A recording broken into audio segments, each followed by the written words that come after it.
ఓం నమో భగవతే వాసుదేవాయ.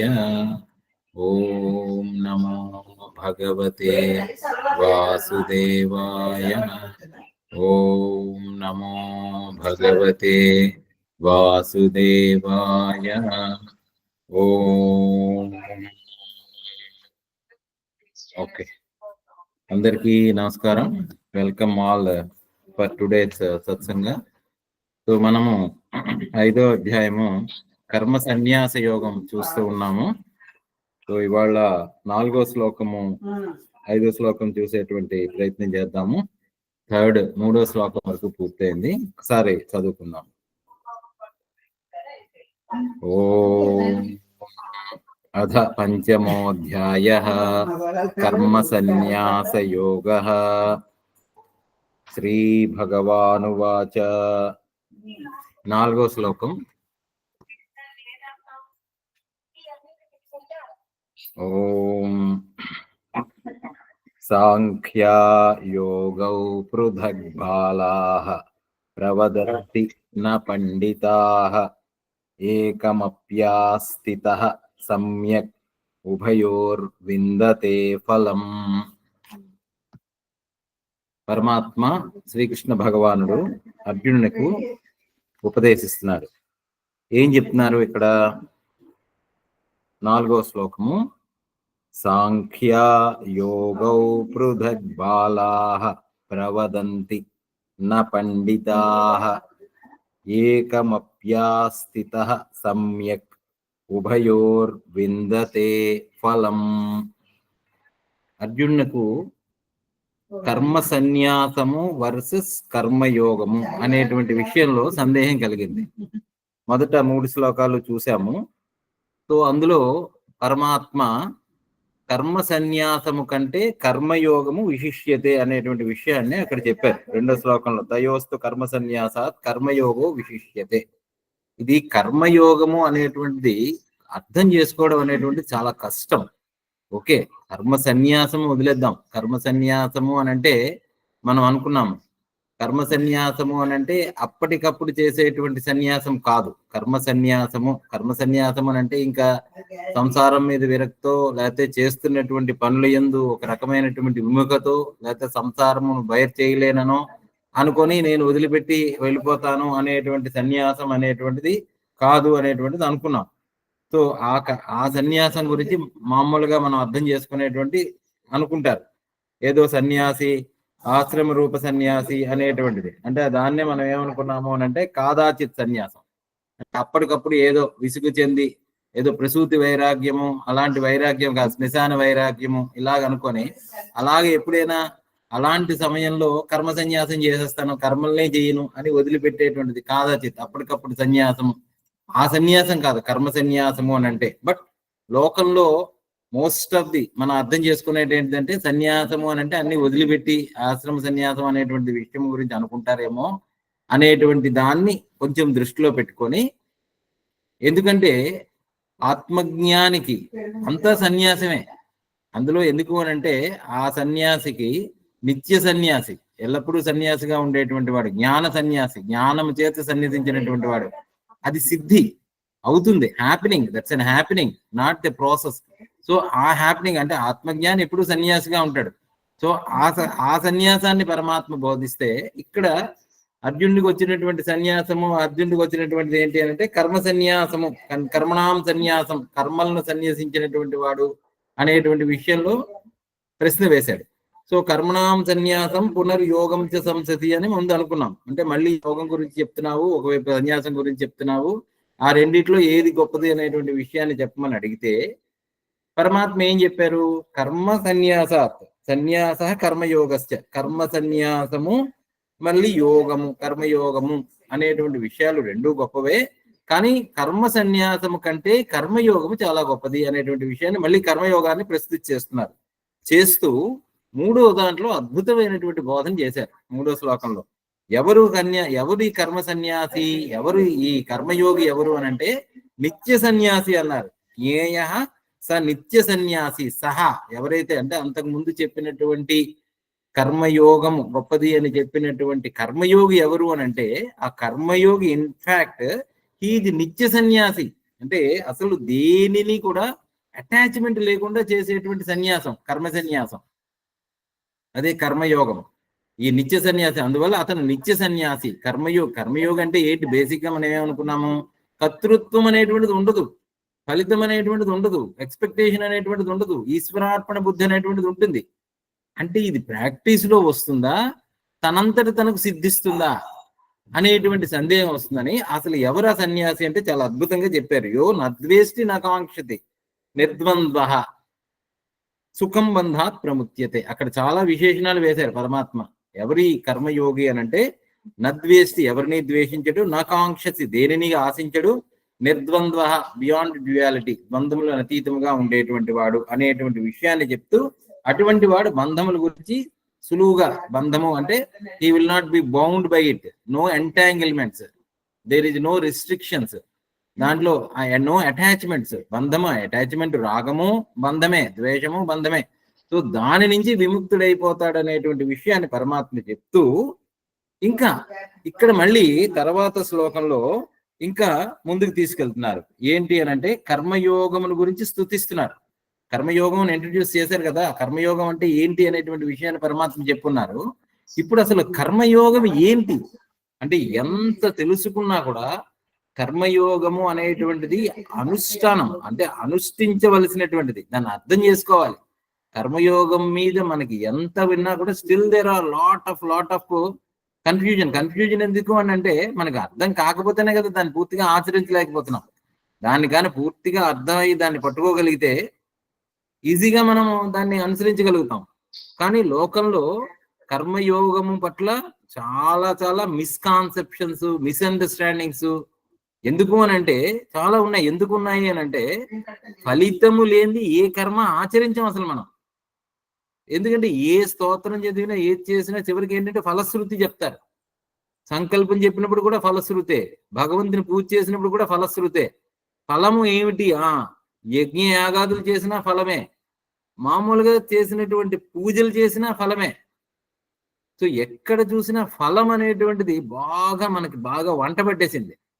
ఆ ఫలం అనేటువంటిది ఈ ముందు చేసిన అలాంటి ఫలము అనేటువంటిది, అంటే రిజల్ట్ ఆశించకుండా ఎలా చేస్తాము అనేటువంటి విషయంలో, అందువల్ల అర్జునుడిని నిమిత్తంగా చేసుకుని, అర్జునుడికి ఉండేటువంటి సందేహాలన్నీ సాధకుల సందేహాలే, మన సందేహాలే. దాని గురించి పరమాత్మ మళ్ళీ మళ్ళీ చెప్తున్నారు. సో ఈ కర్మయోగం ఎంత గొప్పది అనేటువంటి విషయాన్ని చెప్తూ ఏం చెప్తున్నారు ఈ శ్లోకంలో, 4వ శ్లోకం, సాంఖ్య యోగౌ పృథగ్బాలాః.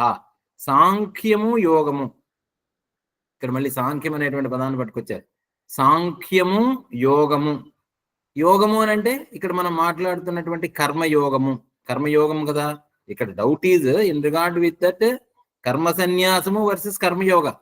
సో ఇక్కడ సాంఖ్యము కర్మయోగము. సాంఖ్యము అని అంటే దాన్నే సన్యాస యోగం అని కూడా అంటాం. 2వ అధ్యాయం అంతా కూడా సాంఖ్య యోగం గురించి చెప్పారు. దాని గురించి కూడా చూద్దాము. ఇక్కడ పరమాత్మ ఏం చెప్తున్నారంటే, సాంఖ్యము యోగము, there are again 2 ways, 2 approaches for self realization, 2 approaches to establish in that ultimate state of realization. ఆ పెర్స్పెక్టివ్ లో మనం అర్థం చేసుకోవాలి. ఏం చెప్తున్నారు పరమాత్మ? సాంఖ్య యోగౌ అంటే సాంఖ్యము యోగము. సాంఖ్యము అంటే ఏంటండి? యోగం అంటే ఏంటి? యోగము అని అంటే కర్మయోగం అనుకున్నా. ఇక్కడ పరమాత్మ రిఫర్ చేస్తున్నటువంటి సాంఖ్యము అని అంటే వివేకము, ప్రకృతి పురుష వివేకం. వివేకం అంటే డిస్క్రిమినేషన్. అది that is nothing but again జ్ఞానయోగమే, అంటే సన్యాస యోగమే.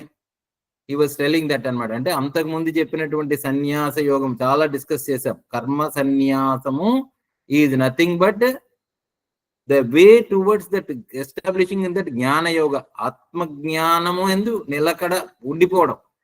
ఆత్మజ్ఞానికి కర్మ లేదు, బట్ కర్మ సన్యాసములో అంటే సన్యాసాశ్రమం స్వీకరించి కామ్యకర్మలందరినీ తొలగించుకొని ఏమాత్రము లేకుండా దాన్ని నియమాలన్నీ కూడా పాటిస్తూ జ్ఞానము సంపార్జించడానికి చేసేటువంటి సాధన సాంఖ్యము. సాంఖ్యము అంటే ప్రకృతి పురుష వివేకము. అంటే ఏంటి, వాట్ ఈస్ దిస్ వరల్డ్, జగత్ తాలూకా విశేషం ఏంటి, జగత్తును నడిపించేటువంటి ఈశ్వరీయ శక్తి ఏమిటి, భగవంతుడు ఏంటి, నాకు భగవంతుడికి ఉండేటువంటి సంబంధం ఏంటి, ఇట్లా సాంఖ్యం లైక్ కాంటంప్లేషన్ అనమాట దాన్ని. సో ఇవన్నీ కూడా ఒకే కేటగిరీ కిందకి వస్తాయి, కానీ మనకి కొంచెం బాగా అర్థం అవ్వాలి. లేకపోతే ఏంటంటే ఊరికే శ్లోకాలు చదువుకోవడం లేకపోతే సాధన అనేటువంటిది పట్టుబడదు. సో చాలా చాలా కొంచెం జాగ్రత్తగా పరిశీలించుకుంటూ ముందుకెళ్ళాలి. ఏం చెప్తున్నారు, సాంఖ్యము దాన్నే సన్యాస యోగము లేకపోతే జ్ఞాన యోగము అనేటువంటి, డోంట్ థింక్ దట్ ఈ words let us not be get confused. So సాంఖ్య యోగము అని అంటే కర్మయోగము. ఏం చెప్తున్నారు, పృథక్ బాలాహ ప్రవదంతి నా పండితాహ. ఇక్కడ ఉన్నదండి అసలు విషయం. పృథక్ అంటే వేరు వేరు. ఏది, సాంఖ్యము వేరు, జ్ఞానయోగం వేరు, సన్యాసం వేరు, కర్మయోగం వేరు, భక్తి యోగం వేరు. ఇన్ని యోగాలు ఉన్నాయి, నేను అది చేయాలా ఇది చేయాలా. ఎవరికి సందేహం వస్తుంది అని అంటే అర్థం కానటువంటి వాడికి. అర్థమైనటువంటి వాడికి అంతా ఒకటే. అర్థమైనటువంటి, ఇప్పుడు మట్టితోనే కొండ చేశారు, మట్టితోనే పూజ చేశారు, మట్టితోనే పళ్ళెం చేశారు. అంటే ఒకే వస్తువు నుంచి అనేకమైనటువంటి వస్తువులు కనిపిస్తున్నాయి. అంటే ఒకే కారణంతో అనేకమైనటువంటి కార్యాలు కనిపిస్తున్నాయి. Cause, with that same cause అనేకమైనటువంటి కార్యములు అనేకమైనటువంటివి కనిపిస్తున్నాయి. ఒకటే బంగారు ముద్ద, దాని నుంచి ఒక 10 వస్తువులు తయారయ్యాయి. కంఠాభరణం, హస్తాభరణం, ఉంగరం, ముక్కు పుడక, ఇలా అనేకమైనటువంటి ఆభరణాలు తయారయ్యాయి. వాటికి అనేకమైనటువంటి పేర్లు పెట్టుకున్నాం. కానీ ultimately the cause is same, కారణం ఒకటే, కార్యములు అనేకం కనిపిస్తున్నాయి. అలాగా ఇవి అనేకమైనటువంటి మార్గాలకు కనిపిస్తున్నాయి. సాంఖ్యము, భక్తి, కర్మ, లేకపోతే జ్ఞానము, ఇట్లా అనేకముగా కనిపిస్తున్నాయి. కానీ ఇక్కడ పరమాత్మ ఏం చెప్తున్నారంటే సాంఖ్య యోగ పృథక్, వేరు వేరు. పృథక్ అంటే different, Sankhya is different, jnana is different, bhakti is different, love is different. పృథక్ వేరు వేరు అని బాలాహ ప్రవదంతి. బాల అంటే బాలురు. బాలురు అని అంటే one who has not understood properly. ఇక్కడ బాలురు అంటే ఏదో చిన్నపిల్లల వాళ్ళు అనేటువంటిది కాకుండా అతడు ఏం చెప్తున్నారు అంటే జ్ఞానయోగములు వేర్వేరు అని, విరుద్ధములు అని, అవివేకులు. బాలురు అని అంటే ఇంకా స్టిల్ అజ్ఞానులు, సరి అయినటువంటి అవగాహన లేనటువంటి వారు. పృథక్ వేరువేరని ప్రవదంతి చెప్తూ ఉంటారు. బా, ఇది ఈ సాంఖ్యయోగం ఫాలో అయితే మంచిదండి, సాంఖ్యులు అల్టిమేట్ స్టేజ్కి చేరుకుంటారు. It's a revolutionary teaching. Bhagavad Gita, the more you understand that, the more you assimilate it. ఇప్పుడు మనం చూస్తే మామూలుగా చెప్పేవాళ్ళు ఈ మార్గం గొప్పది, ఆ మార్గం గొప్పది, అక్కడికి తీసుకెళ్తాం, ఇక్కడ ఇది ఇలా ఉంటుంది. బట్ మార్గాలు వేరుగా కనిపించిన గమ్యం ఒకటే, సాధనలు అనేకమైనా కూడా సాధ్యం ఒకటే, సాధించవలసినటువంటిది ఒకటే. అంటే ultimately what is that we have to realise. ఏంటి, వాట్ ఈస్ దాట్ మనం పొందాలి, ఏంటి భగవద్గీతలకు ప్రయోజనం ఏంటి, what is that we have to attain, that we have done, why we are reading this, why we are trying to understand it, why we want to meditate on that. శ్రవణ మనన నిధిధ్యాసనాలు అన్నారు. ఒక్క శ్లోకాన్ని పట్టుకున్నా కూడా మనము we will liberate. ఎందుకంటే అన్ని అందులో ఉన్నాయి, అన్నిటినీ అన్వయించుకోవచ్చు. ఇక్కడ అది చెప్పలేదండి, అక్కడ అది చెప్పలేదు కాదు. But how we assimilate the teaching of Lord Krishna. భగవంతుడు ఏం చెప్తున్నాడు, పృథక్ బాలాహ ప్రవదంతి. బాలురు, అవివేకులు, అనేకంగా అవివేకులు చెప్తారే కానీ నా పండితాహ, పండితులు చెప్పరు. Then who are the panditas. పండిత అంటే చాలా చోట్ల తర్వాత కూడా స్వామి దాని మీద డెఫినిషన్, పండితాహ సమదర్శినః అన్నారు. పండితులు అనంటే సమదర్శులు, పండితులు అనంటే జ్ఞానులు, పండితులు అనంటే వివేకవంతులు, పండితులు అనంటే సత్య అసత్య వస్తువునకు భేదము తెలిసినటువంటి వాళ్ళు. ఇవన్నీ మాటలు మాట్లాడుతున్నాము, అది మనకి ఏంటండి మాట్లాడుకున్నాం మనము. ఏంటి సత్య వస్తువు ఏంటి, సత్తుకి అసత్తుకి భేదము తెలిసినటువంటి వాళ్ళు. ఉన్నదేంటి, ఉనికి లేనిది ఏంటి. నామరూపాలు ఉనికి లేవు, ఎందుకంటే మార్పు చెందుతూ ఉంటాయి.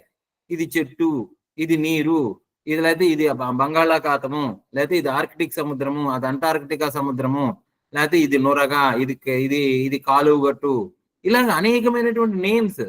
వాటర్ ఉంది, వాటర్ ఐస్ రూపంలో ఉంది, లేకపోతే వాయు రూపంలో కొన్ని, ద్రవ రూపంలో ఉంది, ఘన రూపంలో ఉన్నది. 3 పేర్లు పెట్టుకున్నాం, but essence is same. So అనేకమైనటువంటి కార్యములున్న కారణం ఒకటే. The cause is one, but the effect seems to be many.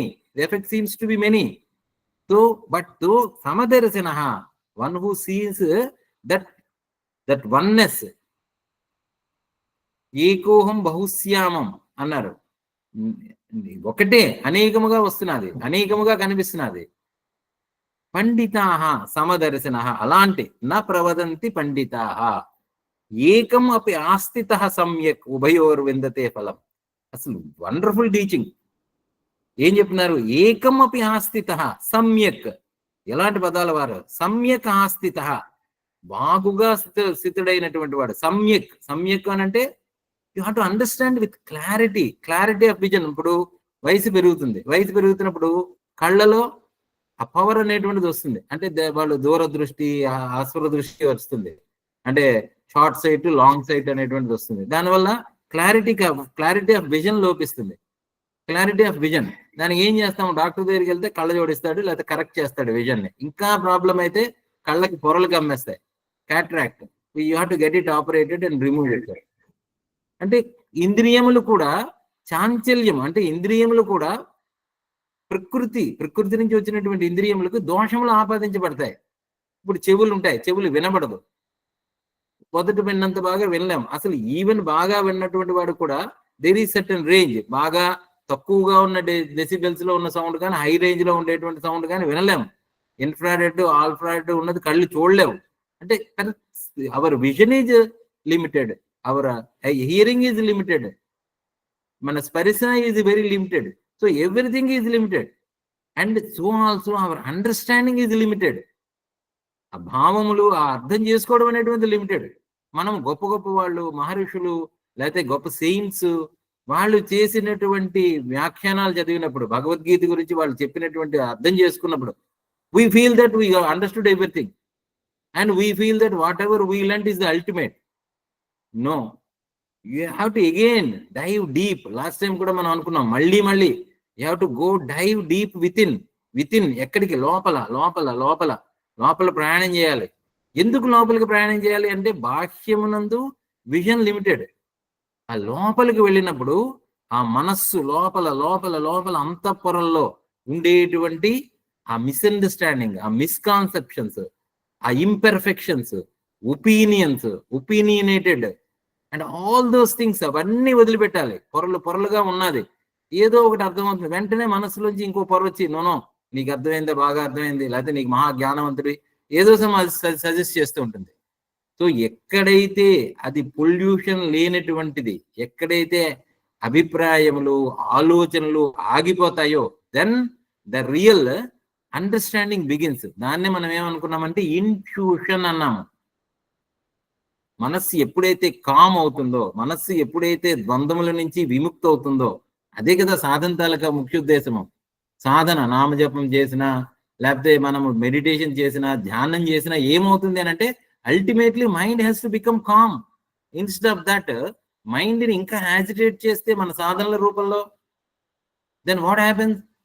Hour clarity పోతుంది, మైండ్ఫుల్నెస్ ఉండదు. మైండ్ఫుల్నెస్ అంటే వన్ ఆఫ్ ది ఇంపార్టెంట్ సాధన is mindful. Are we aware? Are we awake? Are we understanding what we are speaking? Are we understanding what we want to attain? Clarity of goal, clarity of perception, clarity of understanding, that is unda? No. Balaha pruthak pravadanti na panditaha. పండితులు ఎప్పుడు కూడా మోహం చెందరు. But people అంటే ఊరికినే empty vessel makes big noise. అన్నీ ఉండేటువంటి వాళ్ళు అణిగిమణిగి ఉంటారంటారు. జ్ఞానులు ఎప్పుడు కూడా నిశ్శబ్దంలో ఉంటారు. జ్ఞానులు ఎప్పుడు కూడా వాళ్ళు చిన్న విషయాన్ని చాలా సూక్ష్మమైనటువంటి పెద్ద విషయాన్ని కూడా చాలా సూక్ష్మంగా చెప్పగలుగుతారు. The ultimate truth also can be expressed in a very simple words. ఏం చెప్తున్నాడు భగవంతుడు కూడా? ఏం చెప్పాడు ఆయన? కర్మసు కౌశలం, యోగ కర్మసు కౌశలం అన్నాడు. యోగ కర్మసు, కుశలముగా చేయబడినటువంటి కర్మలే యోగం అన్నాడు. Without any agitation, without any గడబిడ, ఏ గందరగోళం చేయకుండా, సింపుల్ గా. ఎప్పుడైతే నువ్వు ఎంత సింపుల్ గా ఓకే, అంత వెన్ను విరిగి మీద పడిపోయినా కూడా ప్రశాంతంగా ఆ కార్యం చేయగలిగినటువంటి వాడు యోగి అన్నారు. యోగా కర్మసు కౌశలం అన్నారు. సమత్వం యోగ ఉచ్యతే. There are so many definitions. సమత్వం యోగము అని అంటే సమత్వం, ఆ కర్మయోగము అది. But we don't understand that. అందుకని ఏం చెప్తున్నారు? ప్రవదంతి న పండితాః పృథక్ బాలాః సాంఖ్య యోగౌ పృథక్ బాలాః. వేరు వేరు, సాంఖ్యం వేరు, యోగం వేరు. No, when we understand that both are same. అది దీంట్లో ఇంకా ఏం చెప్తున్నారు అయితే, ఇక్కడ ఒక కండిషన్ పెట్టారు. ఎలా అర్థం చేసుకుంటావు అంటే, తర్వాత ఏం చెప్తున్నారంటే, ఏకం అపి ఆస్థితః సమ్యక్, చక్కగా అనుష్ఠించబడాలి. ఆస్థితః, చక్కగా స్థిరంగా ఉండాలి కర్మయోగము. Let us understand that over years together, practice that years together. కర్మయోగము ఏదో ఒకసారి అర్థమైపోయిందండి, భగవద్ అర్పితం చేయాలి, ఈశ్వరార్పితం చేయాలి, ప్రసాద భావన ఉండాలి. అది అర్థమైపోతున్నదా? అర్థం అవలే, అర్థం అయినట్టుగా ఉంది, కానీ ఆచరణ దగ్గరికి వచ్చేసరికి స్టిల్ వీఆర్ ఫెయిలింగ్. దానికి ఏం చేయాలి? What is that? ఒకటి, ఈ ఇంట్రాస్పెక్ట్, ఆత్మ పరిశీలన, ఆత్మ విశ్లేషణ. ఏంటంటే హౌ టు అండర్స్టాండ్ దట్. అసలు భగవద్గీత మొట్టమొదటి శ్లోకమే ఇంట్రోస్పెక్షన్ తో స్టార్ట్ అయింది. That we have to understand. కర్మయోగము పట్టుబట్టలేదు. ఏకమపి ఆస్థితః సమ్యక్, చాలా చక్కగా అనుష్ఠించబడినటువంటి ఏ ఒక్క యోగమైనను, ఏ యోగమవును అంటే సాంఖ్యము కానీ అర్థం చేసుకోవాలి. ఎందుకంటే మూలం ఒకటే. కర్మ సన్యాసము కానీ, జ్ఞానయోగము కానీ, భక్తి యోగము కానీ, లేకపోతే ఇప్పుడు బుద్ధి యోగం అనేటువంటిది అంతకుముందు చెప్పాడు. చాలా పదాలు వాడాడు కృష్ణుడు. But he was trying to refer to one ultimate state of establishing through a different approaches, so that man is a very complex phenomena. Life is a very complex phenomena. That life actually,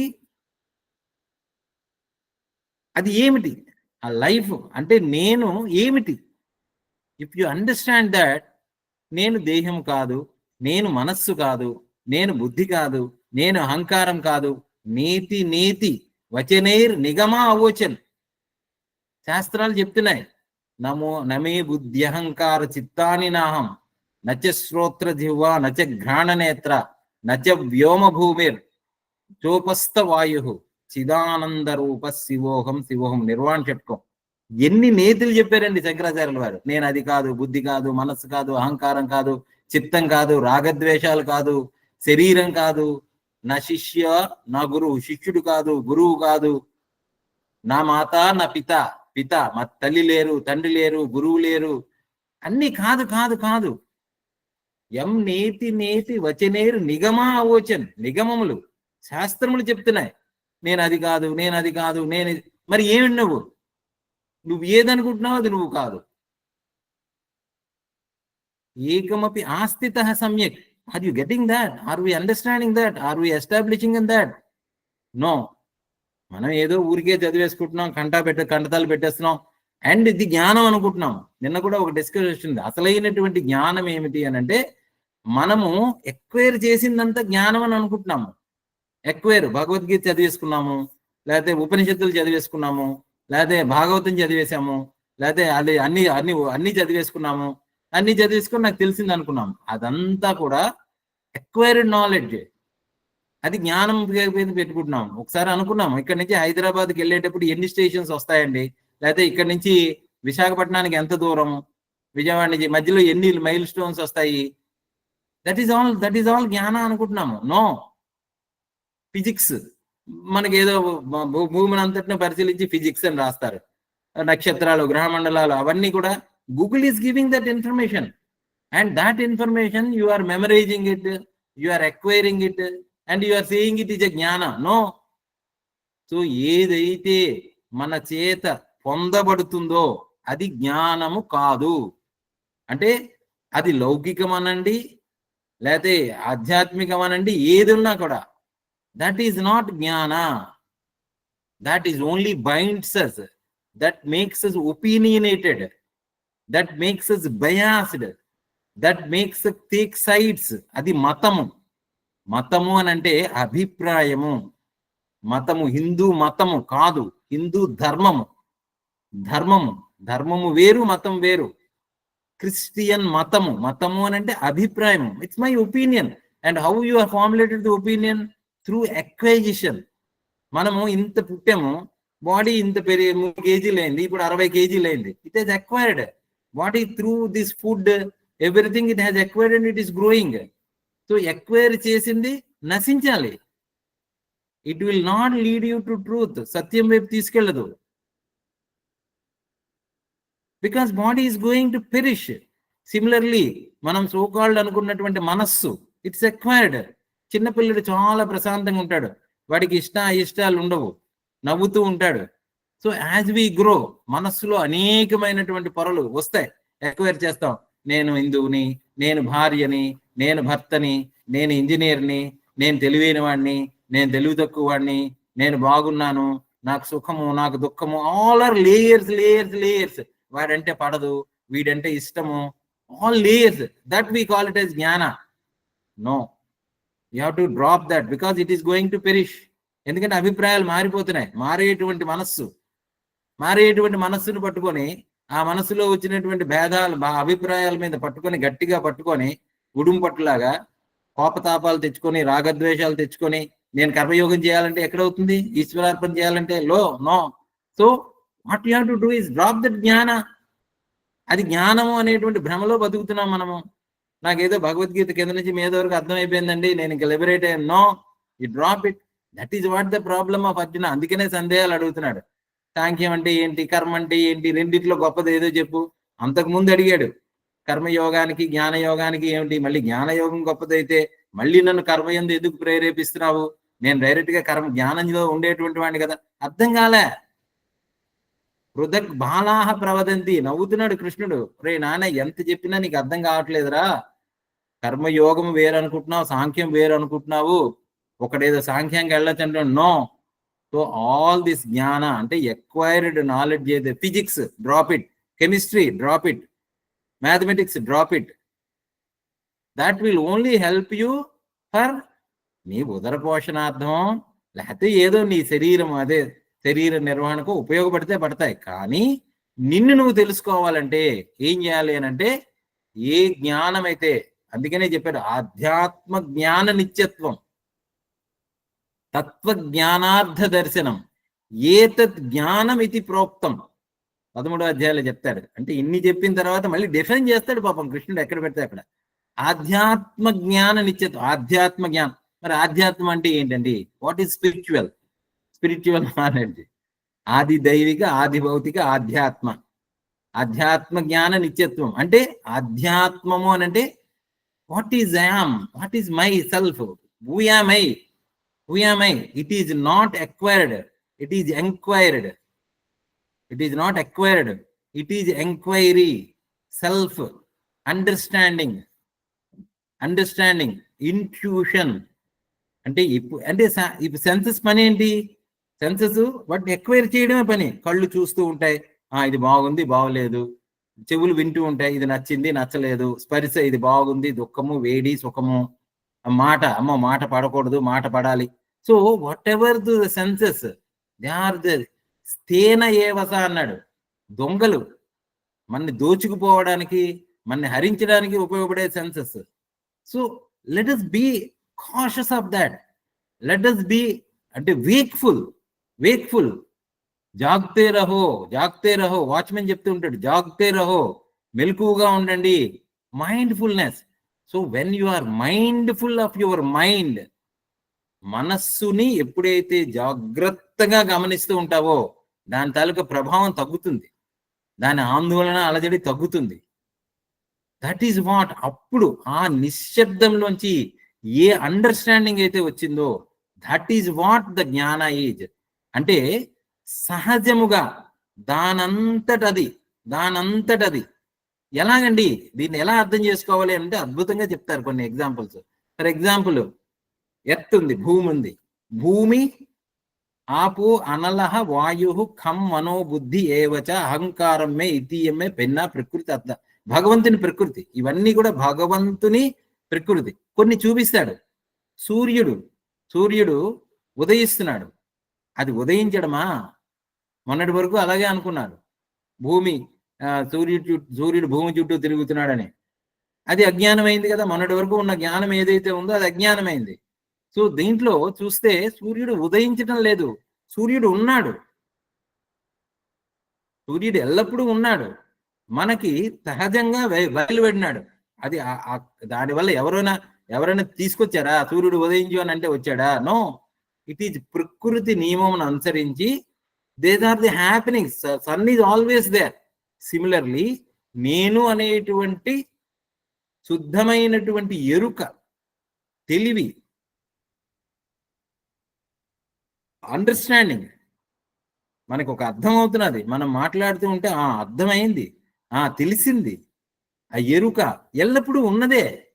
కానీ ఈ భూమి తిరగడం వల్ల ఒక పూట ఒక 12 గంటలు రాత్రి, ఒక పూట 12 గంటలు చీకటి ఎలా పడిందో, మనము మనస్సు అనేటువంటి దాంతో కప్పివేయడం వల్ల కొన్నిసార్లు మనకి కనబడటంలే. అసలు పెర్మనెంట్ గా కనబడదు. ఆ వెలుగు అనేటువంటిది కనబడదు. ఆ సాక్షి అనేటువంటిది అవగాహనకు రాదు. కానీ ఎప్పుడైతే ఆస్థిత సమ్యక్, ఎప్పుడైతే దాని యందు దృష్టి పెట్టామో, దాని యందు చింతన చేసామో, అప్పుడు ఏమవుతుందంటే తెలిసన్. అది జ్ఞానము, అది ఆధ్యాత్మము. ఆధ్యాత్మము అంటే ఉన్నది ఒక్కటే. దట్ ఈజ్ వాట్ అంటే which is free from all entanglements. That is what I am. So అది ఆ సూర్యుడు ఎలాగైతే ఉన్నాడో, లోపల ఉండేటువంటి అంత చైతన్యము, ఆ వెలుగు, తెలివి, ఎరుక, సాక్షి ఇత్యాది నామములతో పిలువబడుతున్నటువంటి ఆ ఎరుక ఎప్పుడు ఉంది. Because of sun everything is getting lighted. అసలు సూర్యుడు లేకపోతే ఏది వెలిగించబడదు. అలాగా ఆత్మ చైతన్యం లేకపోతే మనస్సు పనిచేయదు, బుద్ధి పనిచేయదు, దేహం పనిచేయదు, ప్రాణశక్తి పనిచేయదు. వీటన్నిటికీ ఆధారమైనటువంటి ఆత్మ చైతన్యము అన్నిటికీ మూలము అని ఎలాగైతే తెలుసుకున్నామో, సహజముగా ఉండేటువంటిది సహజావబోధ అన్నాం. అందుకనే ఇంట్యూషన్ ని సహజముగా బోధ, not through acquired, not through memory. అది జ్ఞానము. ఏ జ్ఞానం అయితే మనని బంధము నుంచి విముక్తి చేస్తుందో. మళ్ళీ పదాలన్నీ కూడా ఎన్నిసార్లు చెప్పుకున్నా ఏమిటండి బంధం, అర్థం కాకపోతే విసుగ్గా ఉంటుంది, అర్థం కాకపోతే చికాకు వస్తుంది. ఏంటంటే 10 చెప్పిందే చెప్పి ఎప్పటికీ అర్థం అవుతుంది ఇది, ఎందుకండి ఇది అవసరమా? హాయిగా కూర్చొని ముక్కు మూసుకొని ఏదో 1 గంట సేపు పూజ చేసుకుంటాను, లేకపోతే ఏదో చేసుకుంటాను, మళ్ళీ నిశ్శబ్దం కూర్చోవడం ఏంటి? నిశ్శబ్దంగా ఉండేటువంటి మైండ్ని మళ్ళీ చూడడం ఏంటి? సాక్షి ఏంటి? సాక్షి ఏమి సాక్షి అండి బాబు? బాగా కర్మని అకర్మయ్య పశ్యేత్. కర్మ చేస్తూ ఉంటే అకర్మ అంటాడు, అకర్మని కర్మ, అకర్మలో కర్మ అంటాడు. ఏం కర్మ అండి బాబు ఇది అని మనము ఇబ్బంది పడకుండా ఏకమపి ఆస్థిత, ఒక్కదాన్నైనా గట్టి పట్టుకోవాలి. మనం బాగా పట్టుకోవాలి, గట్టిగా. ఎంత గట్టిగా పట్టుకోవాలి అని అంటే ఇంకా దాని నుంచి కదలకూడదు. If you can hold to that ఏకమ భూమి, ఇందాక మాట్లాడుకొని మర్చిపోయాం. భూమి మీద దుష్టుడు మొక్క విత్తనం వేసి పంట పండించుకోవచ్చు. భూమి అందరికీ అనేసింది. ఇల్లు కట్టుకున్న దుష్టుడు, దుర్మార్గుడికి కూడా ఇల్లు ఒక్కలాగే సపోర్ట్ చేస్తుంది. బాగా పుణ్యాత్ముడిని కూడా ఒక్కలాగే చేస్తుంది. భూమికి భేదభావాలు లేవు, నీరుకి భేదభావాలు లేవు. వాడు పరమ దుర్మార్గుడు అండి, వాడు హత్యలు చేసినటువంటి వాడు మంచినీళ్ళు తాగినా వాడికి దాహం తీరుతుంది. బాగా పుణ్యాత్ముడు వేల కొలది చెండి యాగాలు చేశాడు, కంకణాలు కట్టుకున్నాడు, ఏనుగుల మీద ఊరేగాడు, వాడికి ఆ గ్లాస్ మంచినీళ్ళు తాగినా దాహం తీరుతుంది. సమత్వం, సమదర్శన. భూమి సమదర్శన, దానికి ఏమి భేదభావాలు లేవు. దుష్టుడు వస్తున్నాడని చెప్పి వాడు నిలబడగానే కూరుకుపోవడం అనేటువంటిది ఉండదు. సహజమైనటువంటి గుణం. నీరు సహజమైనటువంటి గుణం. గాలి అందరికీ ఒక్కలాగే ఉంటుంది, దానికి ఏం భేదభావాలు లేవు. అగ్ని ఎవడు చేయి పెట్టినా, పుణ్యాత్ముడు పడినా కాలుస్తుంది, పాపాత్ముడు పడినా కాలుస్తుంది, దాని లక్షణం, సహజమైనటువంటి లక్షణం. ఆకాశం. సో పంచభూతాలకు లేదు భేదం. భేదం ఎవడు పెట్టాడు? మనం పెట్టుకున్నాం ఈ అహంకారంతో, అజ్ఞానంతో. ఇది మంచిది, లేకపోతే వాళ్ళ చెట్టు కింద అయితే మంచిది, ఇల్లు ఇక్కడైతే మంచిది, ఇది పుణ్యకాలము. దేశకాల కలన, వైచిత్ర చిత్రీకృతం. దేశము కాలము అనేటువంటి భేదాల్ని చొప్పించుకొని మనము అమ్మో ఇక్కడ బాగుంది, అల్లక్కడ బాగుంది, ఈ భేదాలను పెట్టుకున్నాం. వాటికి సమ్యక్ దర్శనం, వాడికి ఏ రకమైనటువంటి భేదభావాలు. అలాగే నేను, ఎరుక, ఈ చైతన్యము అన్నిటి నుంచి వెలిగించేటువంటిది ఏ భేదం లేదు దానికి. ఆ దుష్టత్వాన్ని అలాగే వెలిగిస్తుంది, మంచితనాన్ని వెలిగిస్తుంది. అది అది ఎప్పుడైతే అది వచ్చిందో then the action becomes the yoga, కర్మయోగ. అప్పుడు మన చేత చేయించబడుతున్నటువంటి కర్మలన్నీ కూడా కామ్యము, డివైడ్ ఆఫ్ ది డిజైర్. కామన్లు అనేటువంటిది లేకుండా ఎలా ఉంటుందండి? కామన్ లేకుండా you understand who you are. మనకు అది అర్థం కాకుండా ఏదో చేస్తున్నాను, చేసేటువంటి వాడు అజ్ఞాని. చేస్తున్నాను అనుకునేటువంటి వాడు అజ్ఞాని. ఏది కర్తృత్వము లేనటువంటి వాడు జ్ఞాని. అనుకోవాలా, అవాలా, అది మనం చాలా జాగ్రత్తగా పట్టుకోవాలి. ఏకమపి ఆస్థిత సమ్యక్ ఉభయోర్ విందతే ఫలం. ఇలాగ ఉన్నటువంటి వాడు ఫలాన్ని పొందుతాడు అని చెప్తున్నారు. రెండింటి యొక్క ఫలమును పొందును. ఏంటండి రెండింటి ఫలం? మళ్ళీ ఇక్కడ ఫలం అంటున్నారు. ఇంకొక చాలా మంచి ఎగ్జాంపుల్. ఫలం అంటున్నారు. ఫలం ఏంటండి? అసలు ఫలమే లేదు అని అనుకుంటే ఫలం ఏంటి అంటే ఇంకొక చాలా జాగ్రత్త పట్టుకోవాలి. ఇప్పుడు చెట్టు నాటాము. చెట్టు నాటితే ఒక పెద్ద వృక్షం అయింది. ఆ వృక్షం అనేకమైనటువంటి ఫలాల్ని కాసింది. వృక్షము ఫలము కాయాలి అని కాయలే, దాని సహజమైనటువంటి గుణంగా ఫలాల్ని కాసింది. ఓకే, పండు వచ్చింది, ఫ్రూట్. ఈ ఫ్రూట్ని మనము ఏం చేసాము? కోసుకొని తిన్నాము. కోసుకొని తిన్నప్పుడు అంటే ఒక చెట్టుకి ఒక ఫలం అనేటువంటిది వచ్చింది. సపోజ్ మనము కార్యం చేసాం, మన కర్మ చేసాం. ఒక కర్మ చేస్తే ఫలం అనేటువంటిది ఉంటుంది కంపల్సరీగా. అది ఎవరిస్తారు ఫలము? కర్మఫలదాత ఈశ్వరుడు అన్నాం. అది మనకు అర్థం కావట్లే. ఎందుకంటే నేను నాటానండి మా తోటలోని, నేను కొన్నాను భూమి. ఈ భూమి కొని నేను బాగా అందరూ చెప్పారు మంచి వృక్షాలు నాటితే చాలా మంచిదని, నేను మామిడి మొక్క నాటాను. ఇది నా మామిడి మొక్క. ఈ నా మామిడి చెట్టు నుంచి నా మామిడి పండుని నేను తీసుకొని ఆ మామిడి పండుని నేను తిన్నాను. అంటే అక్కడ నేను కర్మ చేశాను. ఈ కర్మ ఫలంగా నాకు బోల్డ్ మామిడి పళ్ళు వచ్చాయి. ఈ మామిడి పళ్ళు అందరినీ నేను తింటున్నాను. అంటే ఒక కర్మ చేశాడు, దానికి సంబంధించినటువంటి ఫలితం ఈయనకు వచ్చింది. ఆ ఫలితాన్ని వీడు అనుభవిస్తున్నాడు. కానీ ఫలితం అయిపోయింది కదా, కానీ ఏమవుతుంది? విత్తనం మిగిలిపోతుంది. That is very important in the karmayoga. ఏకమపి ఆస్థిత, చాలా సమ్యక్, చాలా జాగ్రత్తగా గమనించాలి. ఎప్పుడైతే ఫలము ఆశించేవు, ఫలము అనుభవించేవు, కానీ అక్కడితో అది అయిపోలే. కర్మలో ప్రాబ్లం ఏమిటి అని అంటే ఆ విత్తనాలు ఉండిపోతాయి. Seeds, the intentions, the residue. ఆ రెసిడ్యూ అనేటువంటిది పట్టుకొని ఉంటుంది, మనసులో పట్టుకొని ఉంటుంది. ఆ రెసిడ్యూ అనేటువంటిది ఉండిపోతుంది, అది పోదు. అది ఎందుకంటే ఆ విత్తనం మళ్ళీ నాటగానే మళ్ళీ మొక్క వస్తూ ఉంటుంది. ఆ విత్తనం మళ్ళీ నాటగానే మళ్ళీ మొక్క వస్తుంది. అంటే అట్ ది రైట్ టైం. బీజస్యాంతరివాంకురో జగదిదం ప్రాక్ నిర్వికల్పం పునః. దక్షిణామూర్తి చెప్తారు, దక్షిణామూర్తి స్తోత్రంలో శంకరాచార్యుల వాళ్ళు. బీజస్యాంతరివాంకురో, అంకురము ఎక్కడి నుంచి వచ్చింది? బీజం నుంచి వచ్చింది. ఆ బీజం వేయగానే మళ్ళీ మొలకొచ్చింది. అలాగా మనలో ఉండేటువంటి సూక్ష్మమైనటువంటి సంస్కారాలు, బీజము ఫలం తిన్నాము, అనేకమైనటువంటి యజ్ఞయాగాదులు చేశాము, అనేకమైనటువంటి ధర్మకార్యాలు చేశాము, చాలా మంచివాడిగా నడుచుకున్నాము. ఎందుకు అని అంటే మనకి శాస్త్రం చెప్పింది మంచివాడిగా ఉండు, ధర్మం చెయ్యి, చెడ్డ మాటలు చెప్పకు. This is all the actions which we are doing. So చెట్లు అనేకంగా నాటాము, దాని నుంచి అనేకమైనటువంటి పుణ్యాలు వచ్చాయి. వీడు మంచివాడండి, వీడు చాలా గొప్పవాడండి, వీడికి ఏదో వీడికి తీసుకెళ్దాము, తర్వాత స్వర్గంలో ఇద్దాము, లేకపోతే వీడిని తీసుకెళ్దాము, చాలా గొప్పవాడిని చేద్దాము, ఫలాలను అనుభవిస్తున్నాం. అప్పుడు ఆనందంగానే ఉంటాము. కానీ ఈ ఆనందము అనేటువంటి ఫలము చివర బీజం అనేటువంటిది ఉంది. ఆ బీజం వల్ల మళ్ళీ మొక్క మళ్ళీ నాటాలి, మళ్ళీ మంచి పనులు చేయాలి. Then you get tied up with that, you got tied to that. దాన్ని పట్టుకున్నాం బాగా గట్టిగా, వదిలిపెట్టలేము. సుఖం అండి, సత్వాత్ సంజాయతే సుఖం. సత్వగుణం బాగా, సత్వగుణం వృద్ధి అయినా కూడా సుఖంతో బంధించబడతాం. సుఖం అనేటువంటి బంధనంలో ఉంటాం. They are like golden shackles, Vivekananda చెప్తారు. దాన్ని పట్టుకున్నాం, వీఆర్ టైడ్ అప్. ఇంక బంధ విముక్తి ఎక్కడా, మోక్షం ఎక్కడా? మోక్షం గురించి మనం ఏం మాట్లాడుతున్నాము?